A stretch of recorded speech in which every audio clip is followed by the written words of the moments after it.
Selamat malam saudara-saudari yang terkasih.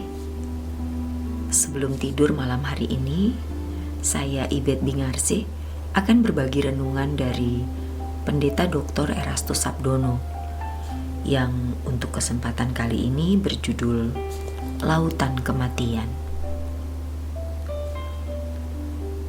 Berbicara mengenai kedahsyatan Allah, biasanya orang hanya menghubungkan dengan keberadaan kuasanya yang melampaui segala sesuatu, tetapi tidak menghubungkan dengan kesuciannya. Di dalam kesuciannya, Allah menghendaki umat pilihan untuk berkeadaan kudus seperti dirinya. Itulah sebabnya firman Tuhan mengatakan, "Kuduslah kamu, sama seperti aku kudus." 1 Petrus 1 ayat 16.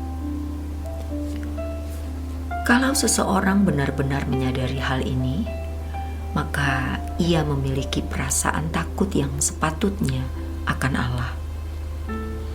1 Petrus 1 ayat 17.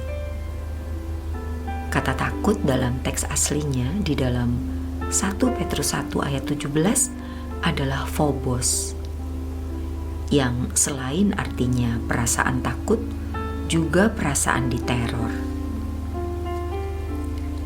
Mestinya kegentaran akan Allah menyelimuti hidup kita seperti sebuah teror.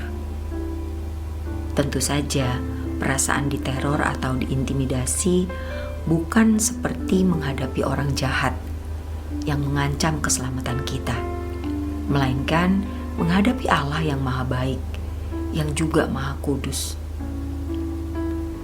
Kekudusan Allah seperti mengintimidasi agar kita juga memiliki kekudusan seperti Dia. Kita harus membayangkan seandainya saat ini kita berhadapan dengan Allah yang dapat meneropong ke dalam hati kita serta mengetahui segala sesuatu yang kita lakukan. Pasti ada kegentaran yang hebat, sekaligus ketakutan yang tidak dapat dibayangkan, yaitu kalau kita masih berkeadaan belum memiliki kesucian atau keberadaan moral seperti yang Dia kehendaki. Oleh sebab itu, kesempatan di mana kita masih dapat membenahi diri sekarang ini harus kita gunakan sebaik-baiknya. Sebab kalau kita sudah menutup mata untuk selamanya, berarti kesempatan itu tidak ada lagi. Pastilah akan ada penyesalan yang tidak terlukiskan, kecuali ratap tangis dan kertak gigi. Suatu hari nanti, kita pasti menghadap tahta pengadilan Tuhan. Tuhan yang mempercayakan kehidupan ini untuk kita jalani sesuai dengan kehendak-Nya. Karena kehidupan diberikan oleh Tuhan bukan sesuatu yang gratis. Kita harus mempertanggungjawabkan segala sesuatu yang kita kerjakan selama hidup di dalam dunia. Ini adalah realitas dahsyat yang tidak bisa kita hindari. Perjalanan waktu hidup kita membawa manusia kepada realitas ini. Setiap detak jantung dan denyut nadi kita, seperti detik arloji yang memang sekarang masih terdengar, tetapi yang suatu saat akan berhenti. Pasti. Semua ini mengisyaratkan bahwa kita seperti terbawa oleh arus air yang sangat kuat, yang tidak bisa dibendung menuju lautan kematian. Saat panggilan untuk menghadap Tuhan bisa terjadi setiap saat tanpa dapat kita duga. Pada umumnya, orang tidak tahu kapan giliran masuk ke dalam peti mati. Realita kepastiannya pasti tahu, tetapi ironis, banyak orang tidak memperdulikan hal tersebut. Hal ini nyata dalam perilakunya yang tidak sungguh-sungguh takut akan Allah. Mereka tidak sungguh-sungguh memperkarakan bagaimana penilaian Allah terhadap dirinya dan perasaan Allah terhadap dirinya. Hal ini juga menunjukkan bahwa memang mereka tidak menghormati Allah secara patut dan tidak berlindung kepadanya dari kedahsyatan kekekalan. Kalau seseorang berlindung kepadanya dengan sungguh-sungguh, pasti ada perjuangan untuk hidup berkenan kepadanya dengan segala usaha.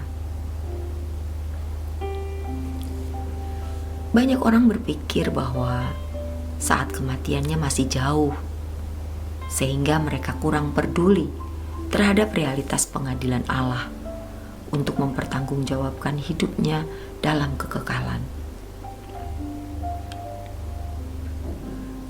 Bila hal ini berlarut-larut, maka mereka tidak pernah memiliki kesadaran bahwa kematian adalah sebuah realitas sampai mereka mati. Tidak sedikit mereka yang sudah berumur sangat tua pun berpikir kalau dirinya masih bisa memperpanjang umurnya. Apalagi kalau memiliki kekayaan yang berlimpah. Ia berpikir seakan-akan bisa menunda kematian. Memang, kadang-kadang tindakan medis bisa memperpanjang usia, tetapi tidak akan bisa membatalkan kematian. Tuhan sendiri yang telah mengatakan bahwa masa hidup manusia 70 tahun dan jika kuat 80 tahun, dan kebanggaannya adalah kesukaran dan penderitaan, sebab berlalunya terburu-buru dan manusia melayang lenyap. Mazmur 90 ayat 10. Kata kebanggaan dalam teks aslinya adalah rohab. Kata ini bisa diterjemahkan kekuatan, strength, keangkuhan dan kesombongan, arrogant and pride, object of pride. Ternyata kata ini bisa mengandung semacam kata sindiran atau satir. Seakan-akan pemazmur mau mengatakan bahwa setelah melewati perjalanan panjang, apa yang dapat dibanggakan? Ironis, beberapa konglomerat tinggal di rumah mewah. Namun di hari tuanya, mereka hanya tergeletak antara hidup dan mati, ditemani oleh suster dan alat-alat medis.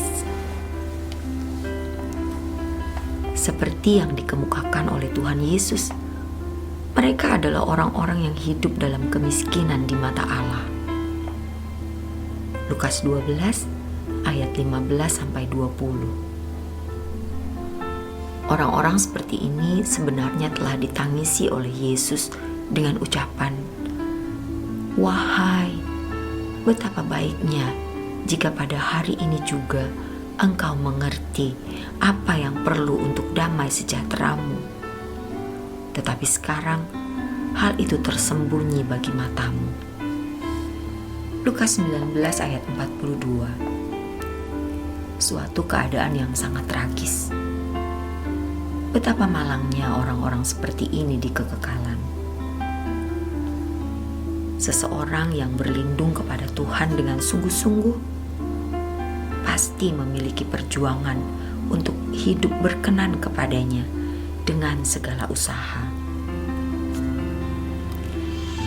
Demikianlah renungan malam hari ini. Kiranya renungan ini memberi pencerahan bagi kita semua. Selamat beristirahat dalam berkat Tuhan.